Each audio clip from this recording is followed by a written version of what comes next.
Vamos a abrir nuestras Biblias, por favor, al libro de Efesios, capítulo 6. Libro de la carta a los Efesios, capítulo 6, por favor, en nuestras Biblias.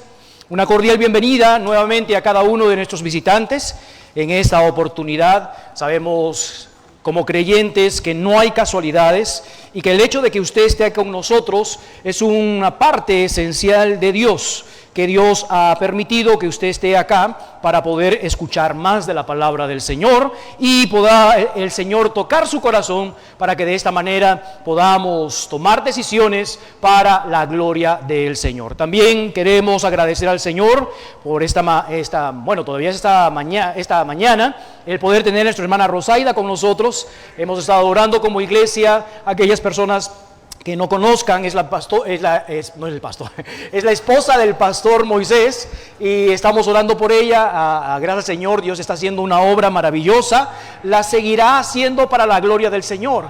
Así es que seguimos como iglesia orando por nuestra hermana Rosaida. Es una gran bendición poder tenerla en medio de nosotros, y como iglesia seguimos orando y apoyando. Gracias, Rosaida, por hacer este gran esfuerzo de poder estar con nosotros, y no solamente por ella, sino también por el pastor Moisés, por toda su familia. Que Dios siga haciendo la obra que comenzó en nosotros. Amén. Vamos a Efesios capítulo 6, por favor, en nuestras Biblias. Hace unas semanas atrás estuve predicando sobre Efesios capítulo 6, del verso 10 en adelante. Quisiera continuar con esta serie de prédicas, de enseñanzas, esperando que sea una gran bendición para nuestras vidas.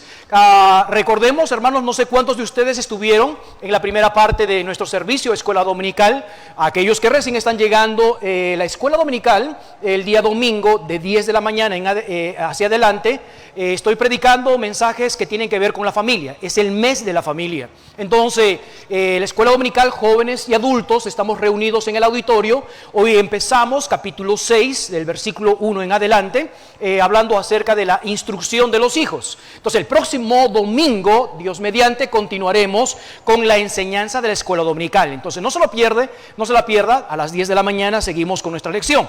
Y en este mismo capítulo, hermanos, de este mismo libro, nos habla acerca de una enseñanza espectacular que el apóstol Pablo menciona a los creyentes, tanto en Éfeso como a nosotros, ¿ok? Habíamos mencionado acerca del contexto de este pasaje. Recordemos que en el capítulo 1, capítulo 2 y capítulo 3 menciona acerca de lo que Dios ha hecho gracias al sacrificio de Cristo Jesús, dándonos un poder extraordinario, dándonos una posición que no la teníamos. Ahora somos llamados hijos de Dios. Si usted cree que todos somos hijos de Dios, lamentablemente está equivocado, como en algún momento yo estuve equivocado, porque la religión nos enseñó que todos somos hijos de Dios. La Biblia, la palabra de Dios, enseña que todos somos criaturas de Dios, creación de Dios, pero no todos somos hijos de Dios. Y usted se preguntará y dirá, pero entonces, ¿quiénes son los hijos de Dios? Aquellos que reconocen que el Señor Jesucristo es Dios. No solamente que es Jesucristo un hombre que vino a esta tierra y murió por la cruz del Calvario por nosotros, sí, pero el libro de Romanos capítulo 10 nos menciona claramente que si confesares con tu boca que Jesús es el Señor, y esta palabra Señor tiene que ver con la deidad, el dueño, ser realmente Dios. Entonces tenemos que reconocer que Jesucristo es Dios. En segundo lugar, tenemos que reconocer que solamente el camino, la verdad y la vida eterna y el perdón de pecados, es solamente por nuestro Señor Jesucristo. No importa cuál religión usted tenga, no importa cómo haya llevado su vida, el único que puede darnos perdón de pecados, vida eterna, el único camino es el Señor Jesucristo. Y número 3, usted tiene que reconocer, de poder saber que somos pecadores, hemos cometido pecado y estamos arrepentidos del pecado que hemos cometido. Si no hay arrepentimiento, lamentablemente no hay perdón de pecados. Y si no hay perdón de pecados, no hay salvación. No somos hijos de Dios. Tiene que haber un arrepentimiento para que ese arrepentimiento nos lleve a la confesión de pecados. Y esa confesión de pecados es la que nos permite a nosotros decir, Señor, reconozco quién soy, pido perdón, estoy lejos de ti, quiero que tú me salves, me perdones mis pecados y tú seas mi Señor y mi Salvador. Mas a todos los que le recibieron, a los que creen en su nombre, les dio la potestad, el derecho de ser hechos hijos de Dios. Y Efesios capítulo 1, capítulo 2 y capítulo 3 mencionan justamente eso, de que gracias al sacrificio de Cristo Jesús, ahora somos llamados hijos de Dios. Ese hijo de Dios, hermanos, ahora capítulo 4 en adelante, va a hablar acerca de una transformación, de una humanidad nueva, de una transformación en nuestras vidas. Pablo constantemente en la carta a los Corintios dice, de modo que si alguno está en Cristo, ¿qué dice? Nueva criatura es, nueva humanidad, nuevo hombre. Y Efesios capítulo 4 dice, desvistámonos de ese hombre viciado, ese hombre pecaminoso, ese hombre de mentira, ese hombre de rencor. Debemos de desvestirnos para que ahora nos vistamos de un hombre nuevo. Entonces comienza esto con el matrimonio, capítulo 5. Si ahora eres un hombre nuevo, ahora tienes un matrimonio totalmente diferente. Eres un matrimonio diferente. Posterior, capítulo 6 dice, ahora que eres un nuevo creyente, ahora que eres una nueva humanidad, tienes una relación diferente con la familia. Ahora los hijos obedecen, los padres enseñan, los siervos comienzan a tener una relación totalmente diferente con sus amos, como trabajadores. Una sociedad que es impactada por una nueva generación, la generación de hijos de Dios correctos que glorifican el nombre del Señor. Y entonces en el capítulo 6 hace un stand-by y comienza a decir, recuerda que no estamos simplemente a ser personas diferentes, sino que estamos en una batalla. Y justamente hablamos de esa batalla. Acompáñame por favor, Efesios capítulo 6 del verso 10 en adelante. Efesios capítulo 6 del verso 10 en adelante. Recuerde que si alguna persona está a su derecha o a su izquierda y no tiene la palabra de Dios, no tiene una Biblia, por favor comparta con ella, porque necesitamos que ellos sepan que lo que estamos enseñando, de lo que hablamos, es palabra de Dios y no nuestras palabras. Capítulo 6 verso 10 en adelante. Si lo tienen, digo un fuerte amén. Por lo demás, hermanos míos, ¿por lo demás de qué? De lo que había hablado anteriormente, padres, hijos, familia, posición, riqueza, poder, etcétera, etcétera. Dice, por lo demás, ya concluyendo la carta, dice, hermanos míos, ¿qué dice? Fortaleceos en el Señor y en el poder. Y esto ya lo habíamos visto, no podemos luchar contra Satanás con sus demonios, con su metodología, con su manera que ha hecho correctamente. No podemos hacerlo solo. ¿Por qué? Porque nos consume, nos derrota completamente. Y él dice, cuando estés en una batalla necesitas mi fortaleza, necesitas mi poder, tú mismo no lo puedes hacer. Y hacíamos mención de estas caricaturas que tenemos hoy en día de iglesias, con mucho respeto obviamente, pero con todo el sentido de la palabra, que comienzan a hablar, iglesias, personas cristianas, donde dice, demonio, ven acá, voy a luchar contigo en el nombre de Jesús, la sangre de Cristo, y hacen un show. Lamentablemente esto es totalmente equivocado a las escrituras o a la palabra del Señor, mucho menos esto no enseña la palabra de Dios. Que sí tenemos una lucha contra el enemigo, que es Satanás y sus demonios, claro que sí, pero esto se tiene que hacer con la fortaleza, el poder del Señor. Amén o no amén. Entonces hemos estado hablando acerca de esto, versículo 11, y él dice, vestíos de toda, ¿qué?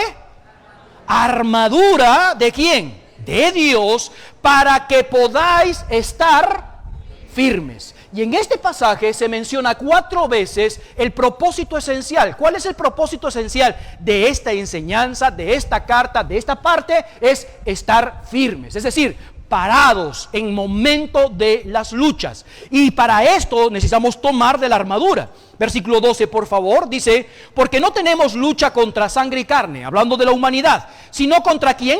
Contra principados, contra potestades, contra gobernadores de las tinieblas de este siglo, contra huestes espirituales de maldad en las regiones, ¿qué dice?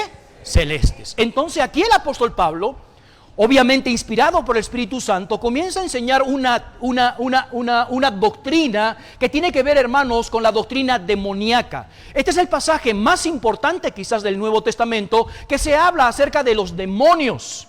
Y es donde el apóstol Pablo comienza a decir, tenemos una lucha contra Satanás. Ahora, présteme atención, la enseñanza general de la palabra de Dios, especialmente para la iglesia, es que tenemos 3 enemigos, y usted ya lo conoce.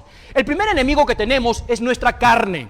El segundo enemigo que tenemos es el mundo. Y el tercer enemigo que tenemos es Satanás. Hay 3 enemigos que nosotros tenemos. Este pasaje va a enseñar acerca del último enemigo que tiene que ver con Satanás. Esto no se puede aplicar obviamente con el mundo ni tampoco con el yo mismo, porque hay otros pasajes que tenemos y enseñan acerca de estas cosas. Cuando hablamos de la carne, es lo que nosotros tenemos como llamamos concupiscencias. ¿Qué es una concupiscencia? Es un deseo desordenado que cada persona tiene en su vida. El apóstol Pablo lo menciona como el viejo hombre, es decir, ese hombre que antes estaba viciado. Y cada uno de nosotros tenemos una lucha interna, lo que se llama la carne. La carne, este cuerpo pecaminoso que le gusta el pecado, que le gusta el desorden, que le gusta la mentira, que le gustan las pasiones desordenadas. Esta carne, usted y yo estamos luchando. Este pasaje no habla de la carne. En segundo lugar, estamos luchando con este mundo, un sistema pecaminoso. Un sistema en el cual está llevando para alejarnos de Dios. Un sistema donde se ve la vanagloria, se ve las tentaciones de los ojos. Esto es el mundo. Este pasaje no está hablando del mundo. Este pasaje está hablando con nuestro tercer enemigo, que es Satanás.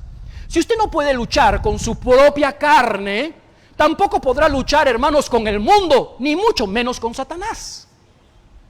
Y en su gran mayoría, la mayoría de cada uno de nosotros, estamos luchando con nuestra propia carne, con nuestros propios deseos. Entonces Satanás muchas veces no tiene que hacer absolutamente nada, porque simplemente no podemos luchar, ni poder saber cómo enfrentar con nosotros mismos.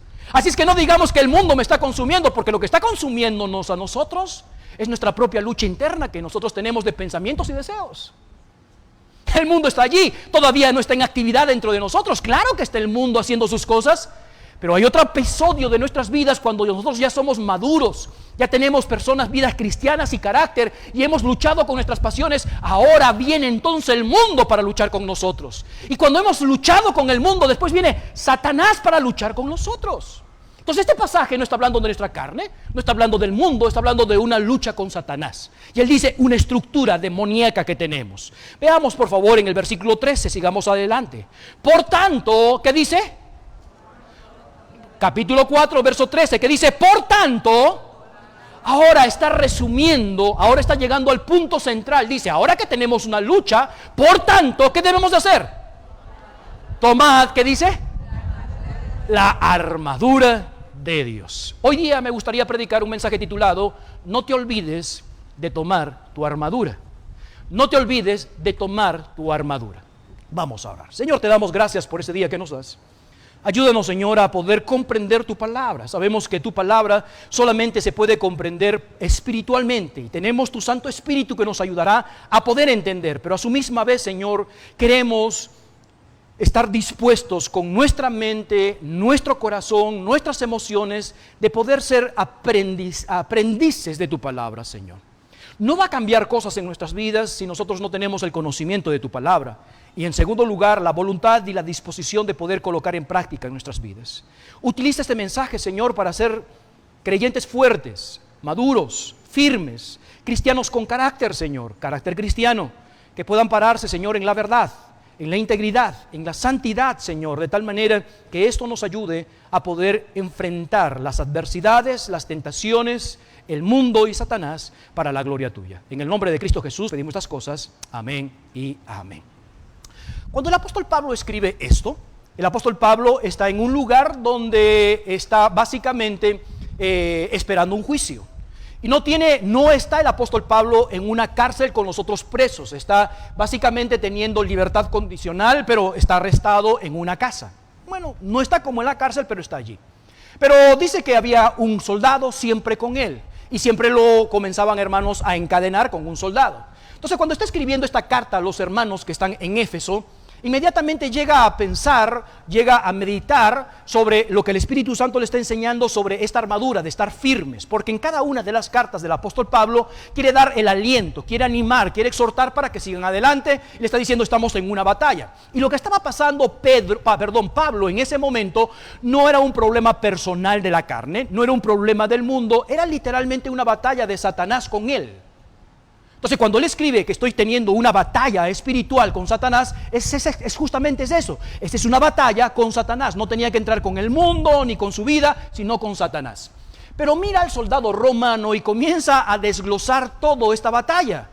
Y utiliza al soldado romano como una metáfora para enseñarnos cómo debemos de luchar en esta vida espiritual con Satanás y sus demonios. Ahora, dice, tomad toda la armadura de Dios.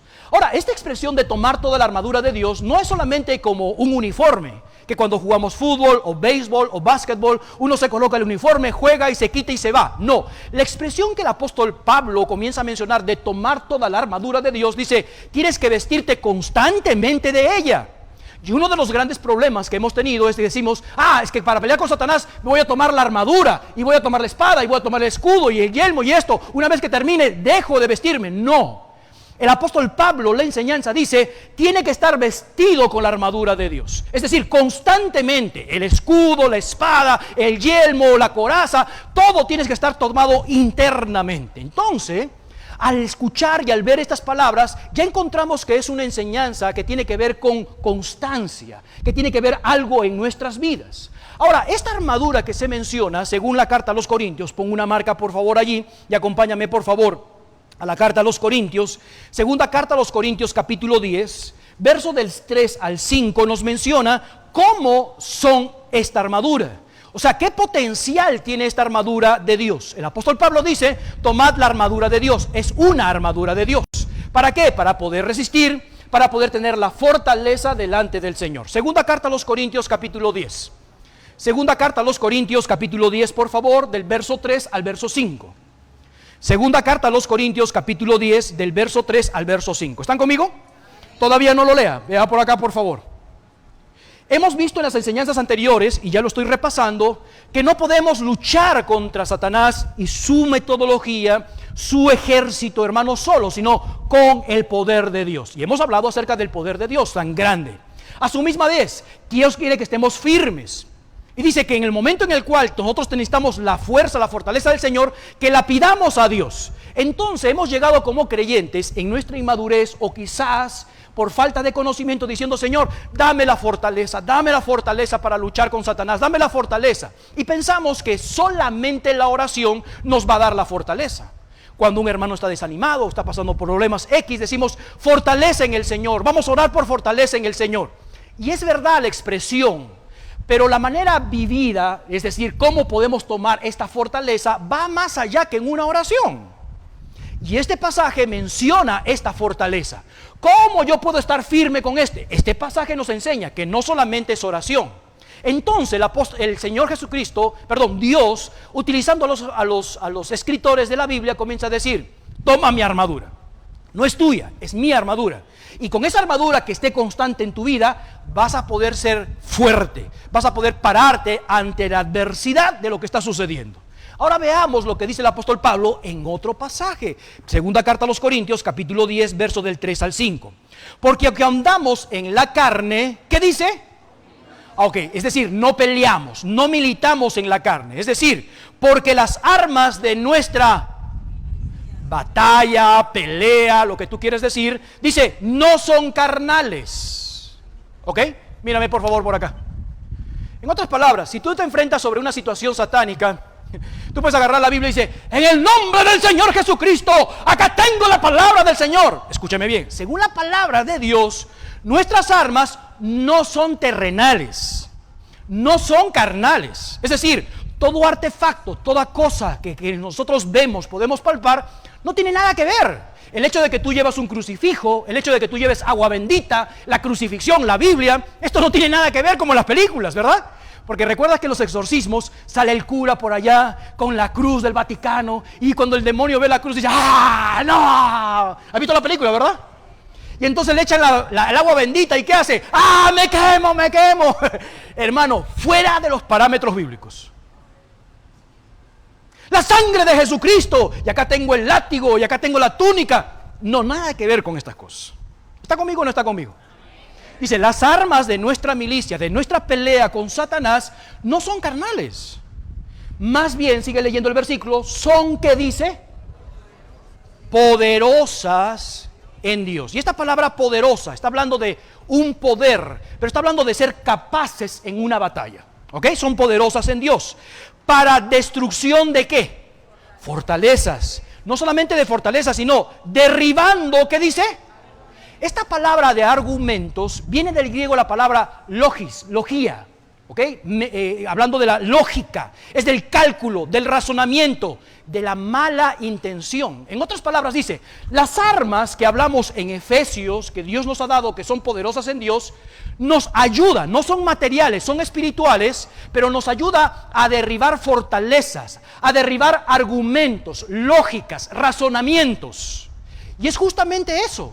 Cuando Satanás está luchando con nosotros, entonces según este pasaje, tiene que ver con lógicas, tiene que ver con pensamientos, tiene que ver con argumentaciones, tiene que ver con filosofías. Y es verdad, cuando comenzamos el libro de Génesis, Satanás, obviamente tomando la serpiente, un animal muy astuto, hablando de carne a carne, habló sobre algo espiritual y milagros. No, fue la logis, fue la lógica con que Dios ha dicho, escúcheme bien, comienza a preguntar, ¿con qué? Colocando duda, colocando falsedad, colocando mentira, y casi es la verdad, pero no es la verdad, con que Dios ha dicho que no pueden comer de todos los árboles del fruto. La mujer, por la lógica, el entendimiento, el razonamiento que Dios le había dado a su esposo y su esposo le dio a la mujer, dijo, no es así.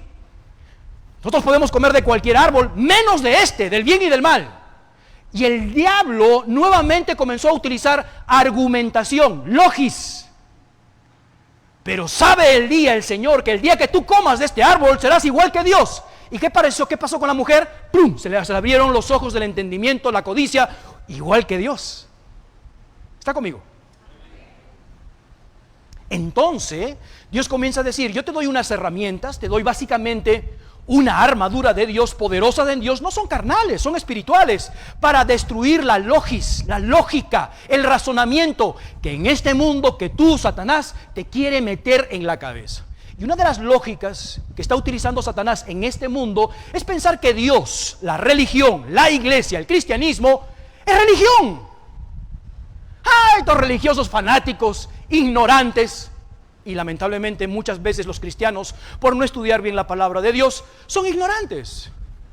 Claro, cuando el inconverso ve estas cosas que viene con la mano, en el nombre del Señor, se tira a la casa, el inconverso, que es lógico, racional, dice, ¿qué tontería es esta?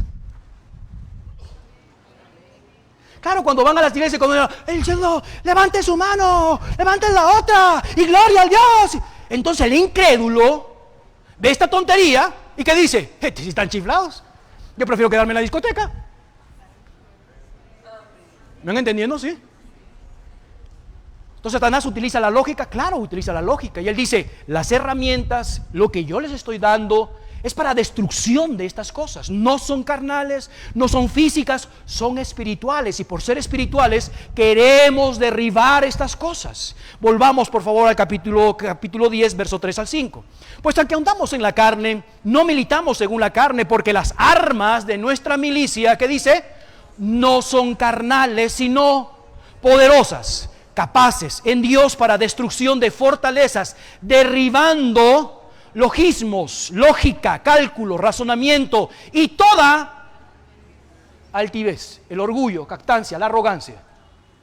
¿Están conmigo? ¿Se has dado cuenta que estas armas que Dios nos está dando, la Biblia, no es netamente religión?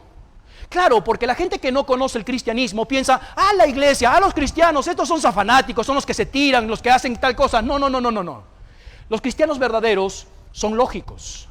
Los cristianos verdaderos, hermanos, son pensantes. Los cristianos verdaderos, hermanos, conocen la palabra de Dios y la mueven bien la palabra de Dios. Y no solamente son los que vociferan ser hijos de Dios o creyentes, sino que practican esta lógica, practican estos principios, estos valores. Porque no podemos cambiar un mundo si nosotros mismos no podemos cambiarlo. Y él dice, tenemos que quitar la arrogancia dentro de nosotros, porque la arrogancia es un mal maestro, hermanos. La arrogancia dentro de nosotros nos hace estúpidos. La arrogancia nos hace, hermanos, tontos. Pensamos que somos orgullosos. A mí nadie me toca, a mí esto. Eres muy, hermanos, realmente. Una persona orgullosa es una persona que, hermanos, no tiene capacidad de entendimiento. Porque seamos honestos, a veces nos dice, pero ¿por qué me tiene que insultar? Porque somos ignorantes. Hay muchas cosas que nosotros ignoramos.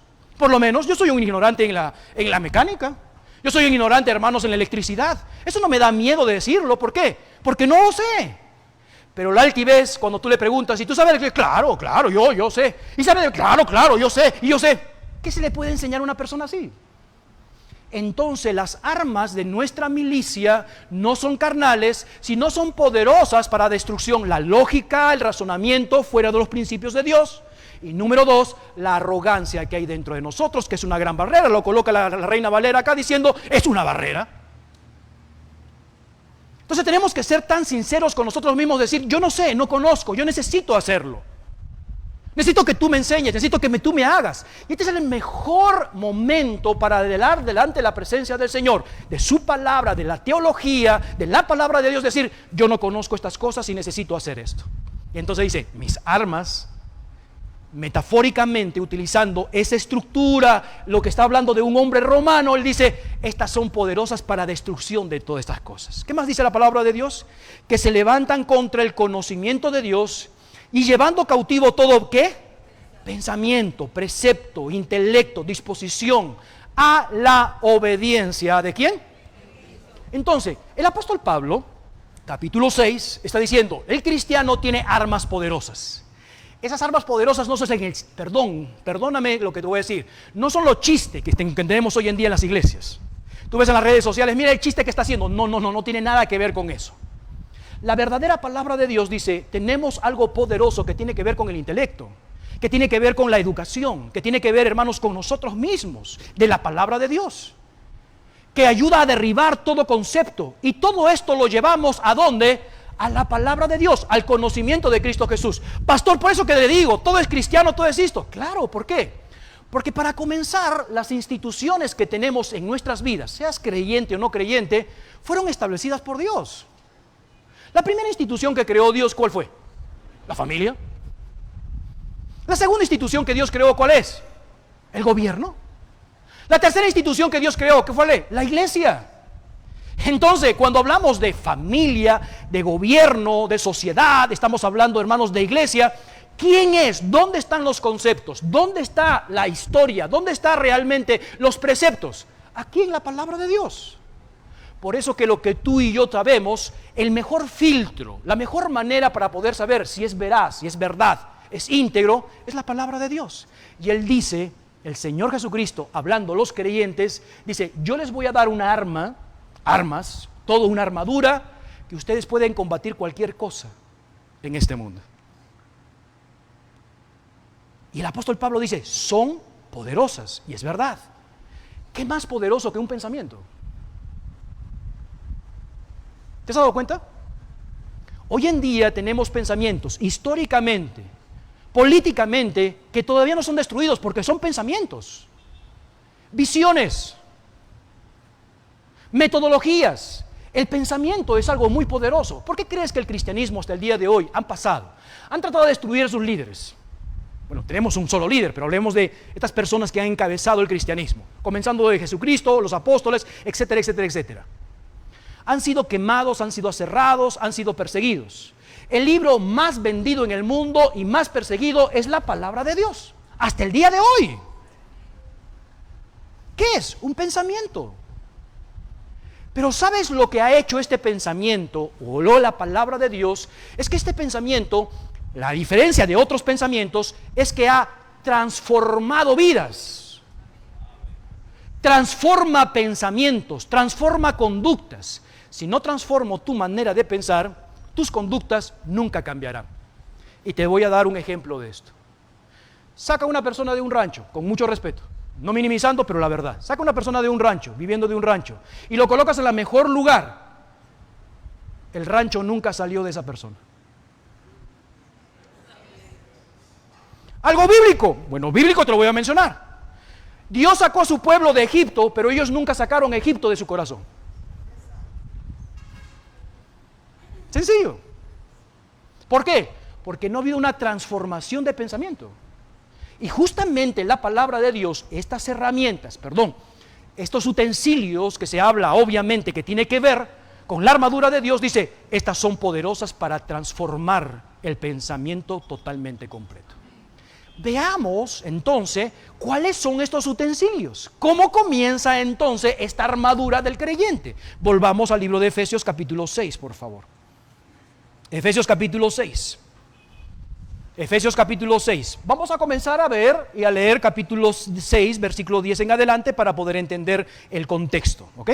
Capítulo 6, por favor, del versículo 10 en adelante. Dice, por lo demás, hermanos míos, ¿qué dice? Vamos a orar. Ya sí, vamos a orar, pero la fortaleza va más allá. ¿Cómo va la fortaleza en el Señor? Y en el poder de su fuerza. ¿Cómo podemos tener el poder de su fuerza? Vestidos de... Ya, paramos allí. Estoy desanimado, me está pasando cosas en mi vida. Y entonces el creyente agarra y le dice, estoy orando por ti por fortaleza. ¿Está bien o no está bien?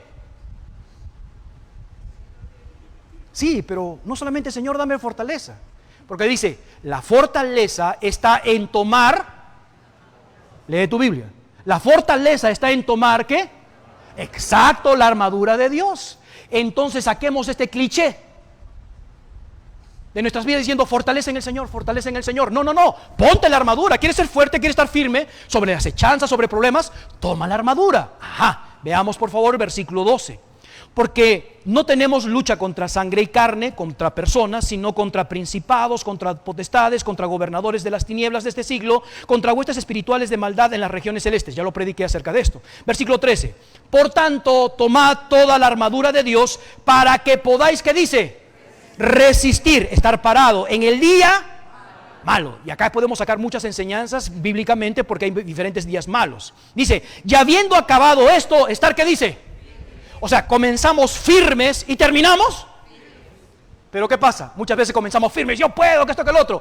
Pero en el golpeteo, en la guerra, en las circunstancias, uno comienza a desanimar y al final lo vemos tirado. El deseo de Dios es, dice, comienza parado y termina parado. Y entonces dice, pero fortaleza en el Señor.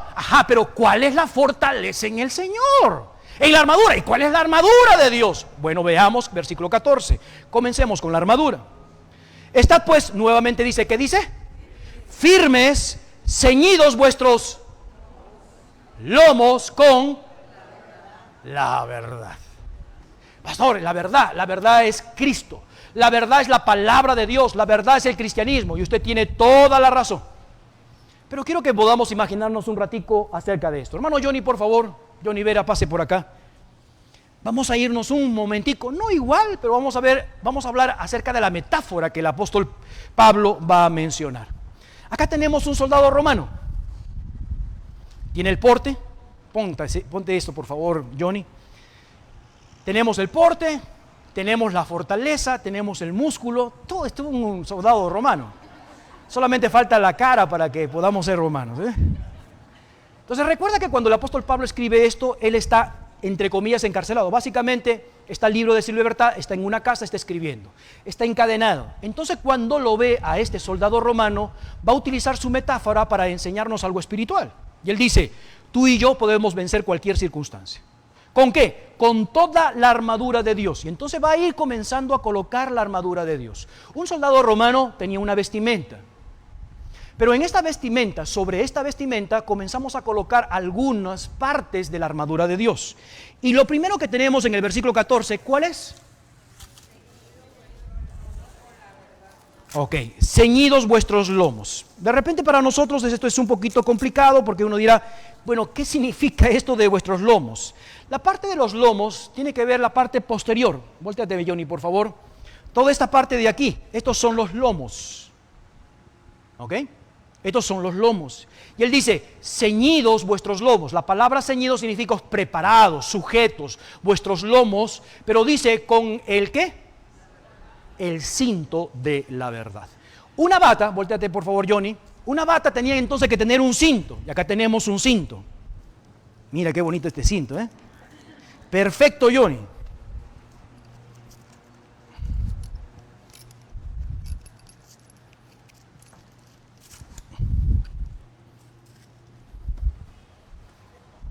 Es el cinto de la verdad. Tú sabes que un pantalón sin cinto, sin correa, sin cinturón, ¿qué puede suceder? Se cae. Imagínate en la batalla, una batalla sin cinturón, hermanos, con una bata, con su armamento, bien complicado. Pero el cinto, dice, es lo que sujeta. Una persona, un soldado con un cinto podía movilizarse, podía trabajar porque todo está sujeto. Y es interesante que el cinto es esencial para la espada.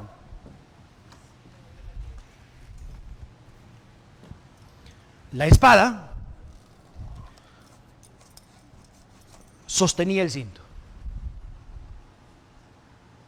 Interesante, ¿no?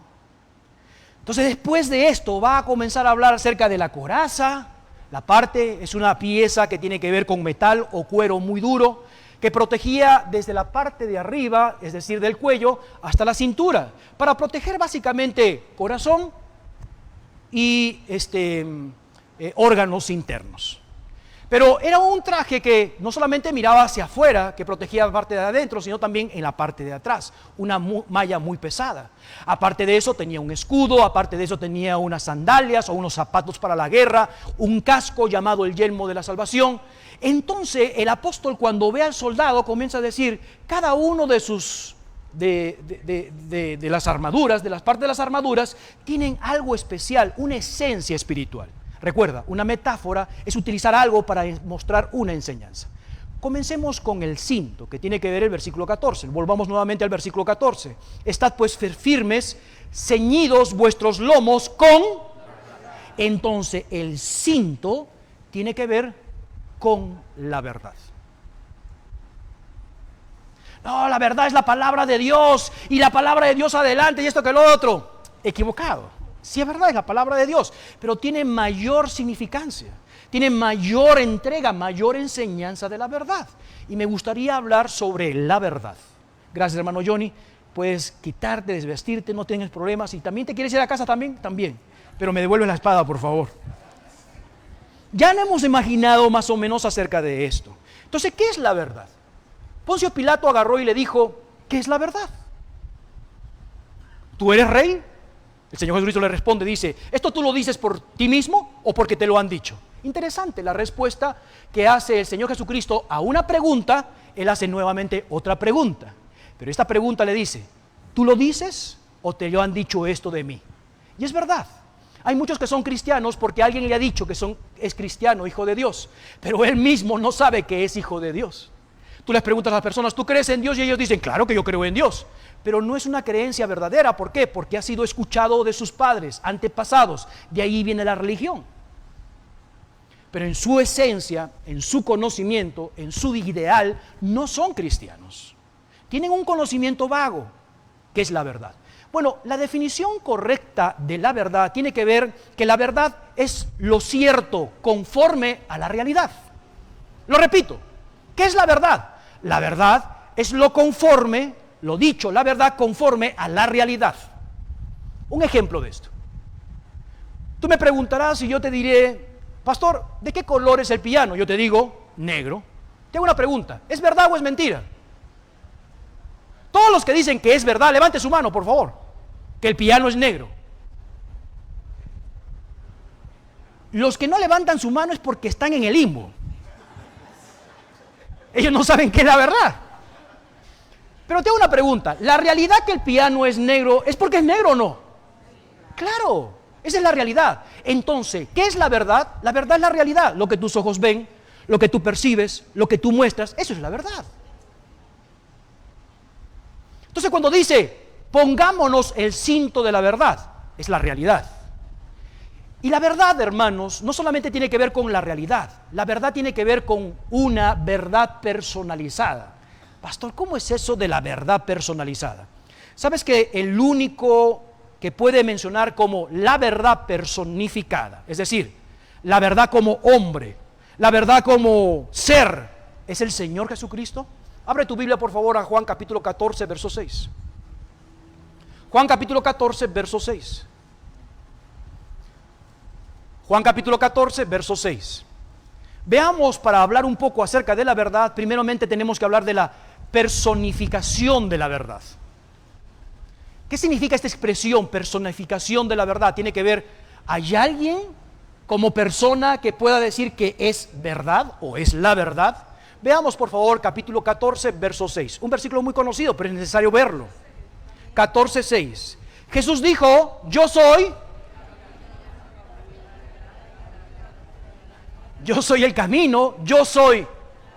Entonces, si queremos hablar acerca de la verdad, tenemos que hablar de un hombre que es Jesucristo, porque Él personifica la verdad. Modelo de vida, Jesucristo. Modelo de sentimientos, Jesucristo. Ya, pero tú eres todo de Jesucristo. Bueno, hagamos la lógica y el razonamiento. ¿Quién en la vida puede tener compasión como un hombre llamado Jesucristo? Nadie. Un hombre mostrando amor, que dejó su gloria, que dejó su estatus como Dios para hacerse hombre con nosotros, para perdonarnos y darnos vida eterna. ¿Eso no es amor? Juan capítulo 3, verso 16, Romanos capítulo 5, verso 8, muestra claramente que su amor no es un amor de palabra, es un amor de muestra. Y él dice que él demostró su amor muriendo en la cruz por nosotros, por nuestros pecados. Segundo, estando en la cruz del Calvario, tenía todo el poder para destruir todo. ¿Y qué les dijo? Señor, perdónalos porque no saben lo que hacen. La verdad personificada es un hombre que tiene compasión. La verdad personificada. Hablamos de integridad. ¿Quién como el Señor Jesucristo? 3 juicios y nunca lo hallaron culpable. Hablemos de verdad de familia. Antes de su muerte agarró, estando en la cruz, le dijo a su discípulo amado: he aquí tu madre, he aquí tu hijo. Nunca abandonó a su madre.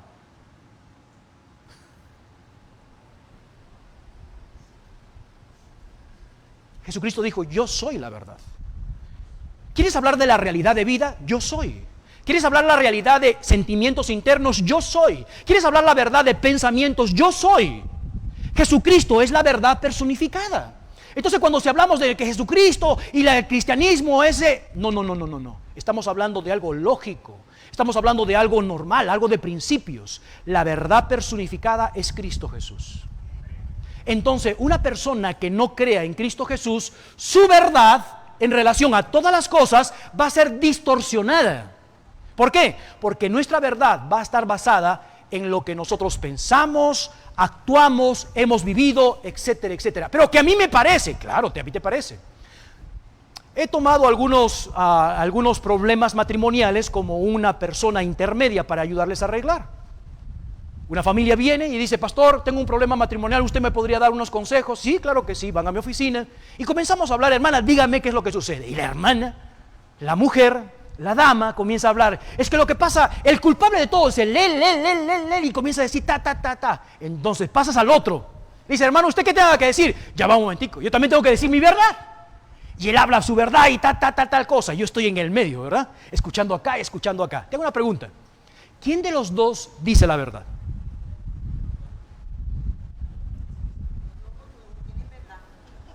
Exacto. Los dos dicen la verdad. Aunque uno le diga al otro: ¡mentiroso! Y el otro dice: ¡tú eres la mentirosa! Y un poquito más se agarran a boxes, Ya, tranquilos, hermano, tranquilos. Los dos tienen la verdad. ¿Por qué? Porque es su realidad. Es lo que ven, es lo que sienten. Y el gran problema de la humanidad es eso, que tienen su verdad. Pero es por eso que como cristianos, como hijos de Dios, tenemos que llegar entonces a la verdad absoluta. ¿Qué dice Dios en relación a esto que está pasando? Porque Él es la verdad. Entonces, cuando la esposa, Agar, y el esposo dice: pastor, lo que pasa es que mi esposa no me respeta. Y la esposa dice: ¿qué? ¿Tú no mereces respeto? Entonces la esposa le dice: pastor, este hombre no me ama. Dice que me ama, pero me trata mal, me dice esto que el otro. Y el otro dice: es mentira, porque yo me fajo trabajando. Entonces vayamos a la verdad. ¿De qué? Del matrimonio, de las relaciones. Y entonces la verdad absoluta dice: maridos, amad a vuestras mujeres como Cristo amó a la iglesia y se entregó a sí misma por ellas. ¿Qué dice la verdad absoluta? Trátalo como vaso más frágil, como coherederas de la vida. Eso dice la verdad. ¿Me van entendiendo? ¿Qué dice la verdad absoluta? Dice: esta mujer tiene que ser tratada, honrada. Pedro comienza a decir: ella tiene galones. Este es un término militar. Y cuando alguien tiene galones, tú te paras. Entonces, cuando pase tu esposa, lo que los pesos tienen que hacer es...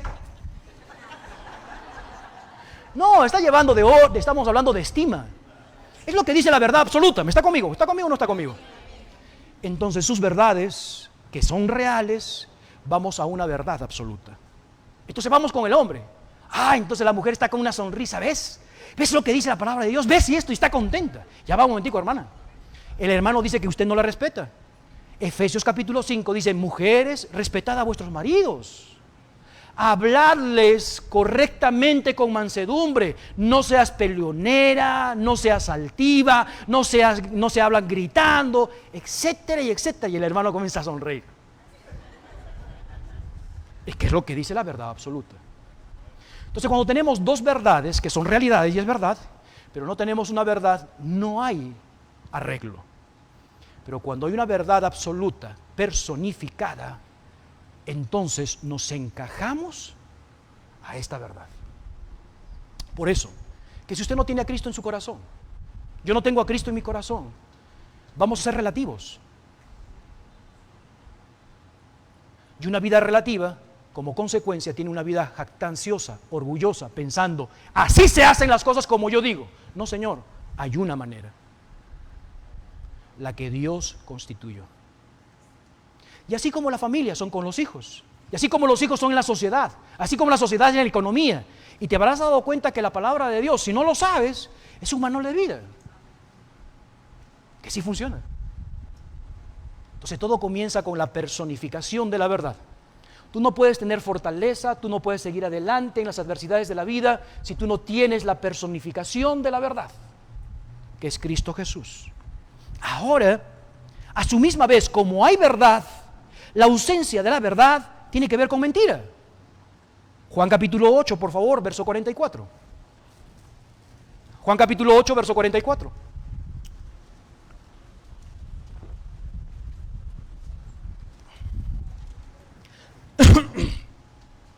Juan capítulo 8, verso 44. Entonces, si hay verdad, la ausencia de verdad es mentira.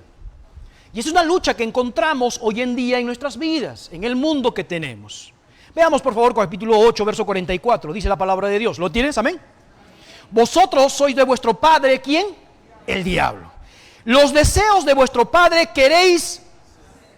Él ha sido homicida desde el principio y no ha permanecido.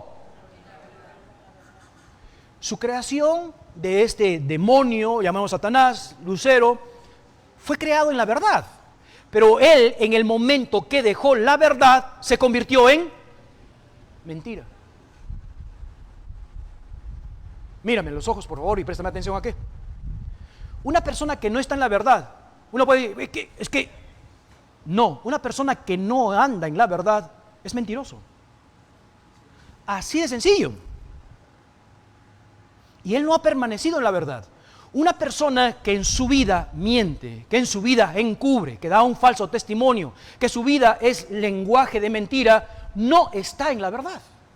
Y porque no está en la verdad, como consecuencia, es hijo del padre de las mentiras, que es Satanás. Sigamos leyendo el versículo. Vosotros sois de vuestro padre el diablo. El deseo de vuestro padre queréis hacer. Él ha sido homicida desde el principio, no ha permanecido en la verdad, porque no hay, es decir, hay un vacío de rectitud, santidad, verdad en él. Cuando habla Satanás, habla, ¿qué dice? Que es ausencia de verdad, que es falsificación, que es falso. De lo suyo habla porque es mentiroso y padre. Entonces llegamos a una encrucijada bien complicada. Existe la verdad y existe la mentira. La verdad personificada viene a ser Cristo Jesús, que es la verdad absoluta. Y la mentira personificada viene a ser Satanás. La gente hoy en día o anda en la verdad o anda en la mentira. No puede andar en las dos cosas. Es que lo que pasa es que a mí no me gusta decir toda la verdad. Es media verdad. No existe media verdad. Y hoy en día uno de los valores que se ha perdido en nuestra sociedad es la verdad.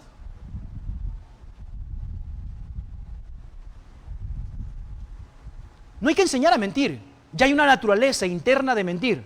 Si no, veamos a nuestros hijos. Se rompió el jarrón, jugando, X motivos. Llegó el papá y la mamá y dice, ¿quién rompió el jarrón? Y el chiquitico que tiene 2 años, no. El único. Y él dice, el gato. Pero hijo, ¿cuál gato si no tenemos gato? Un gato. No, hijo, no es gato. Es una mosca, venía allí y chocó y se cayó. La mosca, sí, la mosca. ¿Quién le enseñó a mentir? Internamente. Entonces la mentira está muy latente en nosotros. Tú hiciste tal cosa, ¿verdad? No, yo, no. No existe dos caminos, o existe un camino de verdad y un camino de mentira. El de verdad es con Cristo Jesús, el de mentira es de Satanás. Así claro y raspado. Esta mentira, hermanos, es la que Dios nos ha sacado de este lugar. Efesios capítulo 4, ve conmigo por favor. Efesios capítulo 4, verso 14 y 15. La verdad y la mentira es como una batalla dentro de nosotros, es una batalla en medio de este mundo, en medio de nuestras mentes, en medio de nuestra sociedad. Pero como cristianos, como verdaderos cristianos, tenemos que saber que la mentira está en actuación, que la mentira está trabajando. Capítulo 4, verso 14 al 15, dice, para que ya no sean niños, ¿qué dice? La palabra fluctuante significa que son hermanos de medio, ¿no? Un día para acá, un día para acá. Dice, no quiero que sean niños fluctuantes, llevados por doquiera de todo viento de doctrina, por estratagema de hombres que para engañar emplean con astucia las artimañas del ¿qué? Todo esto es la mentira.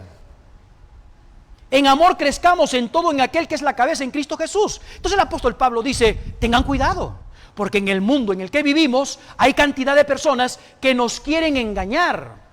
¿Y quién es una persona que le engaña? Un falto de madurez, un falto de experiencia. Hace unos años, un tiempo atrás, no sé cuánto, no ha sido muchos años. Alguien se acercó a la iglesia por acá, un hombre 70, que de lo que me dijeron, no lo vi yo, me contaron la historia, donde toca la puerta de la iglesia y dice, bueno, sí, dígame, señor. Mire, ¿sabe una cosa? Yo tengo unos cuñetes de pintura que quiero regalar a la iglesia. Los muchachos del seminario, sabios, entendidos, de experiencia, agarran y suben, hermano, Jaime, ya por acá. Ah, bueno, pero nosotros no vamos a ir para allá, que los traiga. Dice, sí, señor, puede traerlos. Y él dice, lo que pasa es que me falta una carrucha. Y si yo tengo la carrucha, inmediatamente yo llevo las pinturas, llevo en mi casa, las traigo las pinturas, las tengo por acá. Es que no tenemos la carrucha. Yo ya he hablado con el conserje del edificio. Solamente ustedes tienen que hablar, los engatusó. Entonces el señor del conserje del edificio sale y dice, es con ustedes, sí, y le presta la carrucha. Pero como los seminaristas son tan astutos, sabios, dicen, no, vamos a pedir que vaya, nosotros vamos con él, con la carrucha. Y se fueron, se van por allá, el hombre entra a un edificio, habla con un vigilante por allá, y el hombre estaba ahí sentado, esperando, ya vengo, sale del estacionamiento, se supone que entró al edificio, pasa 15 minutos, media hora, una hora, y entonces el seminarista se acerca donde el vigilante dice, señor, ¿usted conoce al señor? Yo nunca lo he visto, dice. Él me preguntó algo por allá y se salió con la carrucha.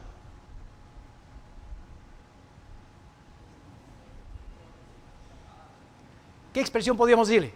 Ya cayeron, ya. Lo más interesante, si no me equivoco, le pidió prestado, creo, el celular a uno de ellos para llamar para que le bajen. Y se llevó carrucha y celular. ¿Y las pinturas nunca llegaron? Ahora, cuando nosotros contamos, nosotros nos reímos y decimos, uy, estos muchachos, ¿qué fue? Te hago una pregunta. ¿Cuántas veces tú has caído? ¿Por qué? Porque en el momento en el que vivimos, sí existe la maldad, sí existe la verdad con la mentira, y esto ayudan para poder engañarnos, engatusarnos con la mentira. Entonces el apóstol Pablo dice, no sean niños fluctuantes. No se dejen engañar así de sencillo.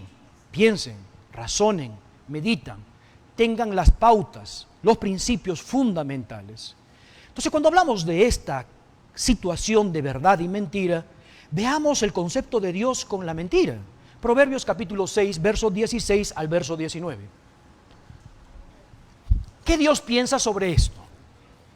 Proverbios capítulo 6, verso 16 al verso 19.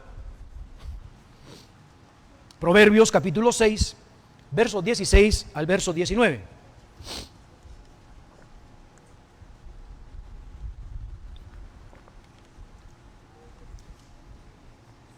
Mira lo que dice la palabra de Dios. Proverbios capítulo 6, verso 16 al verso 19. 6 cosas. ¿Cómo? Aborrece Jehová. Esta palabra es muy fuerte, de aborrecer. Una cosa es que no te gusta. Otra cosa es que aborrezco, no puedo verlo, no puedo tragarlo, no puedo. Eso es aborrecible, ni mis ojos pueden ver. Y Dios dice, 7 cosas aborrece Jehová. Y aún 6, y aún 7 abomina su alma. ¿Cuáles son estas cosas que a Dios no le agradan? Los ojos, que son los orgullosos. La lengua, ay. ¿Y por qué a Dios no le cuadra la mentira? ¿Por qué? Porque tiene que ver con Satanás, su enemigo, acérrimo. Porque tiene que ver con una vida falsa. Porque tiene que ver con una vida vacía, una vida sin veracidad. Y él dice, yo aborrezco la lengua mentirosa, las manos derramadoras, de sangre inocente, el corazón que maquina pensamientos inicuos, los pies presurosos para correr al mal. Presta atención, el testigo falso que habla mentiras. Y el que siembra discordia. Ahora tengo una pregunta. Leyendo este versículo, sin una profundidad de exégesis o profundidad de la palabra de Dios, ¿a Dios le agrada la mentira? ¿Cuál es la percepción de Dios? La aborrece. Te hago una pregunta. Hasta aquí. ¿Cuánta verdad hay en tu vida? Esa es una pregunta. ¿Cuánta mentira abarca nuestro pensamiento? De todas nuestras palabras y conversaciones y actitudes que tenemos con nuestros seres queridos, ¿cuánto de verdad hay y cuánto de mentira hay? Para serles honestos, un hijo de Dios no tiene nada que ver con la mentira. Ni de juego. Pastor, es que si yo digo la verdad, se descubren muchas cosas. Que se descubran. Ahora no te olvides el concepto que estamos leyendo, que estamos estudiando, ¿no? Un cristiano luchando en esta vida con Satanás y sus demonios, y él dice, tú puedes estar firme, comenzando y terminando, si tú tienes la verdad, a Cristo Jesús. Pero no solamente tienes a Cristo Jesús como verdad, sino que piensas la verdad, vives la verdad. ¿Por qué? Porque Dios no le agrada la mentira. Qué triste escuchar que a un cristiano dice, yo sé que tengo que mentir, pero no importa, el Señor me comprenderá. Erróneo, porque Dios aborrece la mentira. Pastor, ¿y pequeñita? Pequeñita. Pero es una mentira insignificante. Insignificante es mentira y mentira. Es que me dijeron que traiga papas y yo dije, no escuché nada, y es una mentira. ¿Mentira? Pastor, es que si yo digo esto, que no traje las papas, mi esposa me da con el sartén, que te dé con el sartén. O en el camino dice, Señor, que no me pegue, que no me pegue, que no me pegue. Es una enseñanza realmente sincera, pero una enseñanza fundamental de vida. Porque si no hay verdad en tu vida, eres una mentira. Hoy en este cuarto hay personas que tienen una mentira, viven en la mentira. ¿Por qué? Porque quieren darse a conocer personas que no son.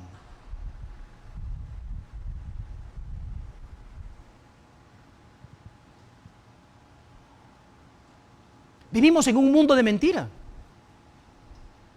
donde tratamos de ver lo externo, que nos miren por el externo. Pero tengo una pregunta, ¿y lo interno? Hace muchos años atrás, yo no viví en esa época, pero mi abuelo decía que no tenían que firmar documentos, que solamente un bigote, o dos manos entrelazadas, era suficiente la palabra de esa persona. Hoy en día tienes que tener un contrato, tienes que tener un abogado, tienes que tener una palanca y no sé en cuántas cosas más para ser beneficiado. ¿Por qué? Porque la mentira ha reinado y sigue reinando este mundo.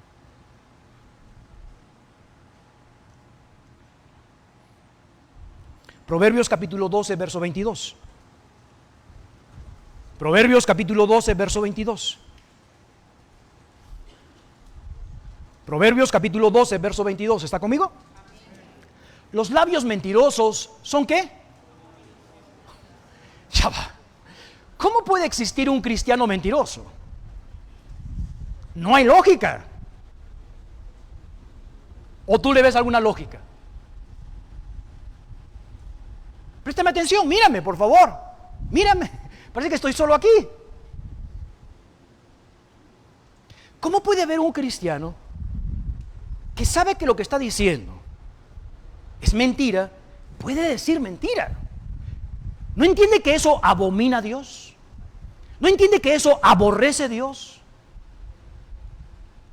De las bocas de un cristiano no puede salir mentira, solamente verdad. Y tú puedes preguntar a personas, decir, pero tú lo hiciste, no, y te pueden engañar 6, 7 veces con una cara tan limpia, con unas palabras tan fuertes, tan profundas, y decir, yo no lo he hecho. Y tú le crees, pero te das cuenta después que no fue verdad. Cuando tú te das cuenta que una persona te dice verdad, la pregunta es, todos sus fundamentos de esa persona no son creíbles, porque dices, entonces, ¿en qué más me va a engañar? Es uno de los grandes problemas del matrimonio, ¿sabes, no? Casarse con un mentiroso, sea hombre, sea mujer. Porque cuando están dentro del altar dice, hasta la muerte contigo, y los dedos los tiene ahí. Tu Dios será mi Dios. Donde tú fueres, iré yo. Tu Dios será mi Dios, en la riqueza y en la pobreza, hasta la muerte. Pasan 2 meses y... ¿qué pasó con la verdad?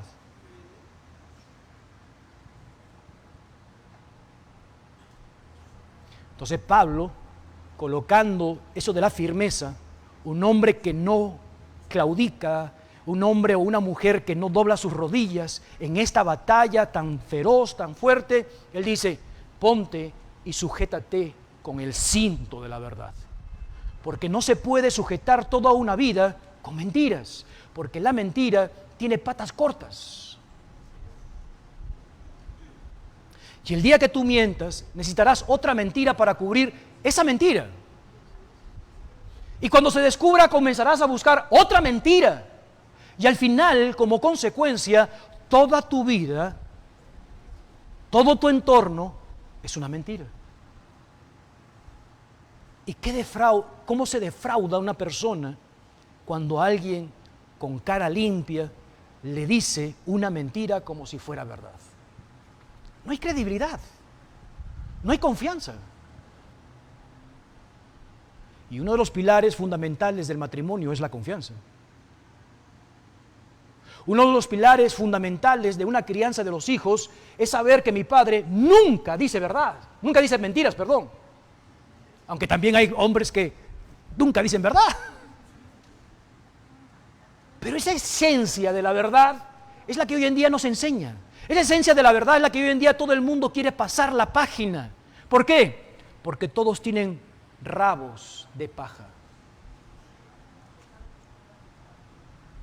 Por eso que yo permito la mentira, porque yo también tengo mentiras atrás. ¿Sabes que hay personas que dicen ser casadas y no son casados?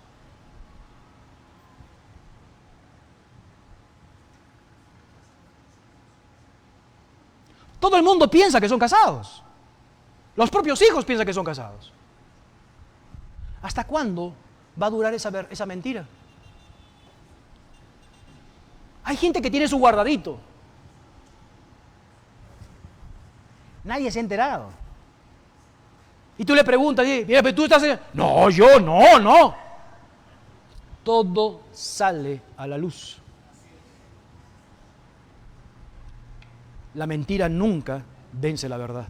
Nunca vence la verdad. Por eso que el salmista decía algo muy interesante. Vamos al Salmo 86, verso 11. Salmo capítulo 86, verso 11.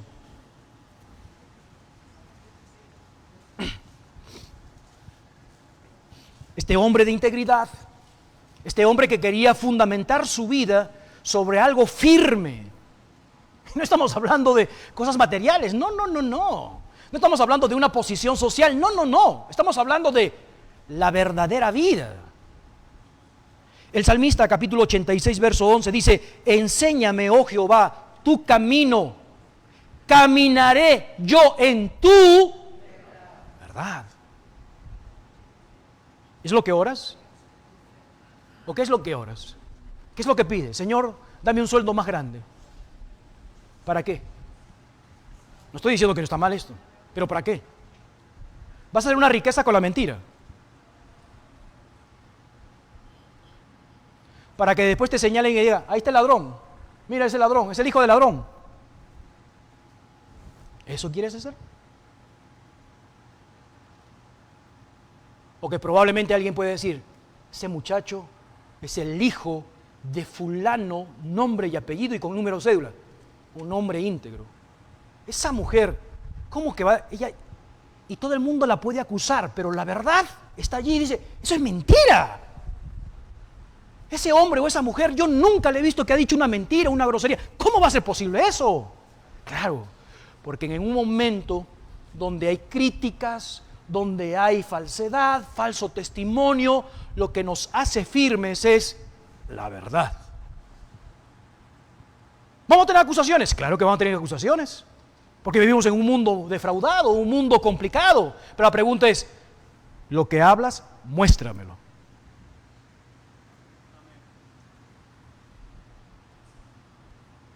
El salmista dice: enséñame en tu verdad. Capítulo 26, verso 3. Capítulo 26, verso 3. Mira lo que dice la palabra de Dios. Porque tu misericordia está delante de mis ojos. ¿Y qué dice la palabra de Dios? Ando en tu verdad. Entonces la verdad no solamente es decir la verdad, es vivir la verdad. Primera epístola de Juan, por favor, conmigo. Vamos a Efesios capítulo 4, 2 versículos y termino con esto. Efesios capítulo 4, verso 20. Efesios capítulo 4, versos 20 al 24. Efesios capítulo 4, versos 20 al 24. Mas vosotros no habéis aprendido así de Cristo. ¿Si en qué? Efesios capítulo 4, versos 20 al 24. ¿Están conmigo? ¿Sí? Mas vosotros no habéis aprendido así de Cristo. Si en verdad habéis oído y habéis sido por Él enseñados, conforme a la verdad que está en Jesús. En cuanto a la pasada manera de vivir, despojaos del viejo hombre que está viciado conforme a los deseos, que dice, engañosos, mentirosos, vacíos, y renovaos en espíritu de vuestra mente y vestidos del nuevo hombre, la nueva humanidad, creado según Dios en la justicia y la santidad de... ¿Habéis aprendido así de Cristo qué? ¿Verdad? ¿Verdad? Despójate del viejo hombre que está viciado con la mentira, con el engaño. No, di la verdad, vive la verdad. Primera epístola de Juan, por favor. Segunda epístola de Juan, capítulo 1, verso 4. Segunda epístola de Juan, capítulo 1, verso 4.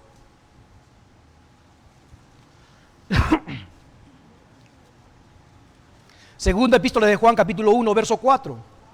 Mira lo que dice la palabra de Dios. Mucho me regocijé, porque he hallado a alguno de tus hijos, ¿cómo? Ahora, hablando acerca de la verdad, está hablando del camino cristiano, pero también en toda la esencia de la verdad. Tercera epístola de Juan, capítulo 1, verso 3 y verso 4, yo lo leo, dice: porque mucho me regocijé cuando vinieron los hermanos y dieron testimonio de tu verdad, de cómo andas en la verdad. No tengo mayor yo gozo que este, al oír que mis hijos andan en la verdad. Carta de Juan 3, tercera epístola de Juan 1:8 dice: nosotros pues debemos acoger a tales personas para que cooperemos con la verdad.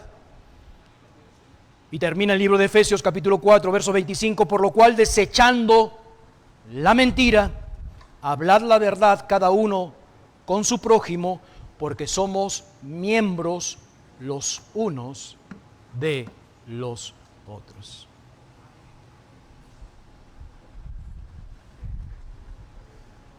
Hermano Johnny, ¿me prestas por favor el cinto? ¿Lo tienes por ahí? La verdad. Pastor, esa armadura que el Señor nos dio es el Evangelio de Cristo Jesús. Es la palabra de Dios, el camino de Dios. Sí, pero es la verdad. No puedes hablar de verdad. No puedes hablar acerca de vivir en la verdad, gracias hermano Johnny, si no tienes el cinto de la verdad. Tú puedes hablar mucho de la verdad y les enseñamos a nuestros hijos: nunca se miente, mi hijo, diga siempre la verdad. Pero la pregunta es: ¿usted se ha colocado el cinto de la verdad? ¿Usted tiene la verdad? ¿Usted tiene a Cristo, la personificación de la verdad? ¿Usted lo tiene? ¿Usted vive la verdad? Sí, es la palabra de Dios, pero básicamente es la verdad absoluta, lo que el Señor dice en nuestras vidas: conducta, pensamientos, emociones. ¿Puedo creer en tu palabra? Por eso que como padres, y esto no tiene que ver con unas lógicas muy grandes, cuando usted le dice a su hijo: mañana salimos al parque, usted dice la verdad y no importa lo que usted diga, al parque se lo lleva.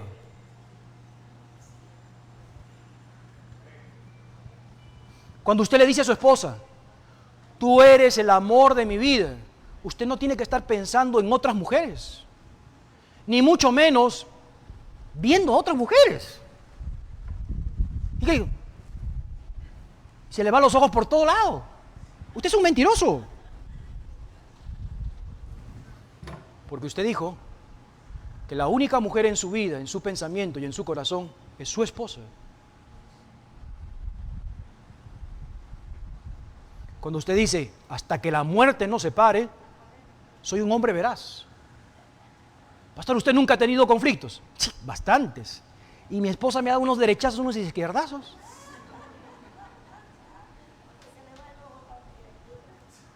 Pero la verdad,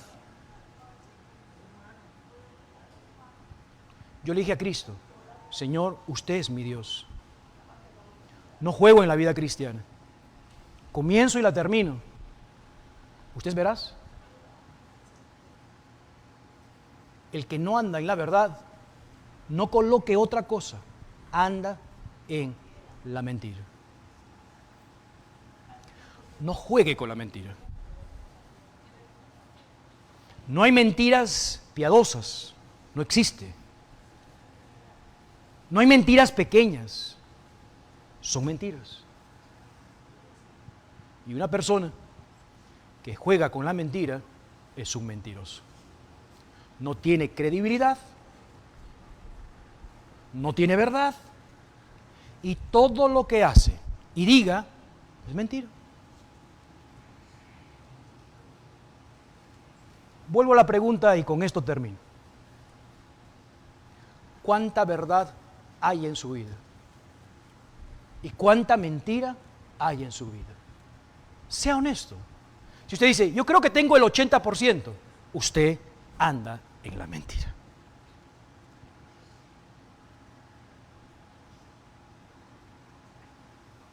No hay porcentajes. O es uno o es otro. Pastor, yo soy honesto, soy un mentiroso, no soy un íntegro, ¿Qué hago? Sencillo. Hay un Dios en el cielo que lo conoce todo y lo ve todo. Y Él no quiere dejarte así. Quiere transformar tu vida. Pero tú tienes que reconocer quién eres. Y tienes que pedirle perdón y estar arrepentido de tus pecados. Y decirle, Señor, perdóname, porque he sido un mentiroso. No he estado en la verdad, aunque conozca la verdad. No he dicho la verdad. Señor, perdóname. Si usted es un hijo de Dios, pidamos perdón para que podamos agradarle a Dios en todo y en especial en la verdad. Y si tú eres un hijo de Dios, hoy día tú puedes decirle, Señor, quiero esa nueva criatura en mi vida. Quiero tener la personificación de la verdad en mi vida. No tiene nada que ver con la iglesia, ni cambiar de religión. Es simplemente una decisión entre tú y Dios y decirle, Señor, quiero conocerte. Quiero saber quién eres. Porque de lo que escucho y de lo que veo es totalmente diferente a lo que ha percibido mi vida. Quiero ser alguien totalmente diferente. Con los ojos cerrados, la cabeza inclinada, todos orando. Nadie está viendo, por favor. Voy a tomar solamente unos cuantos minutos. Nadie está viendo, nadie está diciendo nada, pero me gustaría tomar este tiempo para que tomamos un tiempo de reflexión. Yo sé que en este mundo en el cual vivimos no hay tiempo para reflexiones. Quizás no hay tiempo para evaluarnos, pero qué bonito es tener un lugar donde poder evaluarnos, donde poder meditar, donde poder tomar decisiones. Y me gustaría que tomes este tiempo para que pienses sobre la verdad y la mentira. ¿Quién quieres ser? ¿Qué es lo que hay en tu vida? ¿Es un engaño? ¿O eres realmente una persona íntegra donde hay verdad? Si tú dices que hay verdad en tu vida, entonces necesitas o debes tener a Cristo ahí personificado en la verdad. Si no tienes a Cristo, si no le has pedido a Cristo que sea tu Señor y tu Salvador, este es el momento indicado para que haya una nueva persona, una nueva criatura, una nueva humanidad en ti, donde va a haber lo correcto, lo íntegro, para la gloria del Señor y para tu bienestar. Allí con los ojos cerrados, la cabeza inclinada, me gustaría comenzar con usted que está por primera o segunda vez con nosotros. ¿No le gustaría tomar esta decisión de ser un hijo de Dios? De pedirle a Cristo que sea su Señor y su Salvador. No estoy hablando de religión, estoy hablando de una relación con Dios. Que Él pueda mostrarle cuál es la verdadera esencia, la verdadera vida. Primero tiene que reconocer que Jesús es Dios. Tiene que reconocer que el único camino, la verdad, la vida, el perdón de pecados, solamente Cristo puede darlo. Tercero, arrepentirse de sus pecados y decirle a Cristo que perdone sus pecados, que lo salve, lo perdone y que le dé una vida totalmente diferente. ¿Habrá alguien en este cuarto que diga, pastor, yo quiero tomar esa decisión? Levanta tu mano, déjala extendida para yo orar por ti y después la puedes bajar. ¿Habrá alguien? Amén, gloria al Señor, gracias. ¿Habrá alguien más que diga, pastor, ore por mí, yo quiero tomar esta decisión? ¿Alguien más? Gracias, puedes bajar tu mano, gloria al Señor. ¿Alguien más? No es una relación con una iglesia, es una decisión personal entre tú y Dios. Un hermano se acercará a usted, una hermana se acercará a usted para poder compartirle lo que dice la palabra de Dios acerca de esto. Y usted tomará la decisión. ¿Habrá alguien más? Espero por ti. ¿Ok? Cristiano, ya has leído lo que dice la palabra de Dios. ¿Eres una persona de integridad? ¿Se puede confiar en tu palabra? ¿Vives de acuerdo a lo que dice Cristo Jesús? Hoy, si la verdad no está en tu vida, y has permitido que la mentira tome control de tu mente, de tu vida, de tu matrimonio, es momento de tomar decisiones. No puedes seguir viviendo con la mentira. Estás viviendo en un terreno que no le pertenece a Dios. Tu vida fue comprada por la verdad. Y por ende, tú necesitas, si yo necesito, no coquetear con la mentira, sino con la verdad. Hoy toma decisiones, cristiano, de alejarte, aborrecer, y no importa cuánto cueste decir la verdad, siempre ser verdaderos. No puedes vivir con la mentira. Que tu palabra sea íntegra, que tu palabra sea veraz, que tu vida no sea un fraude, que tus relaciones no sean un fraude y una mentira, que sean honestas. Solamente así podemos cambiar una humanidad, una generación diferente y una vida diferente.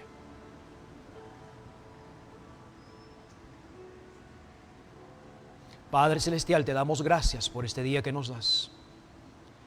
Gracias, Señor, por tu santa palabra. Vivimos en un mundo de mentiras, Señor. No importa dónde miremos, derecha o izquierda, no importa con quién tratamos, Señor, existe la mentira. Padre, cuídanos de poder tener labios mentirosos. Cuídanos, oh Dios, de poder ser hombres y mujeres cristianos que jueguen y coqueteen con la mentira. Que podamos decir la verdad. Que vivamos la verdad, Señor. Tú nos salvaste, tú nos cambiaste, para que podamos mostrar a este mundo que sí se puede vivir en la verdad, en la sinceridad, en la confianza, y que existen hoy en día, aún en un mundo caído, un mundo perverso, un mundo, Señor, lleno de maldad y de mentira, todavía existen hombres y mujeres que todavía creen, viven y dicen la verdad. Señor, glorifica a tu iglesia, Señor. Glorificamos tu nombre, Señor, cuando vivimos en la verdad y andamos en la verdad. Que podamos tener testimonios, que las personas puedan decir, Él anda en la verdad, Él vive en la verdad. Señor, levantemos una nueva generación de hijos piadosos que estén viviendo con la verdad y que puedan decir, Señor, la verdad. Gracias por las personas que levantaron su mano en esta oportunidad, que hoy puedan tomar esta decisión de tomar la verdad personificada y andar en un camino de verdad. La gloria y la honra siempre será para ti por los siglos de los siglos. Amén. El Señor los bendiga, hermanos. Muchísimas gracias. Bendiciones.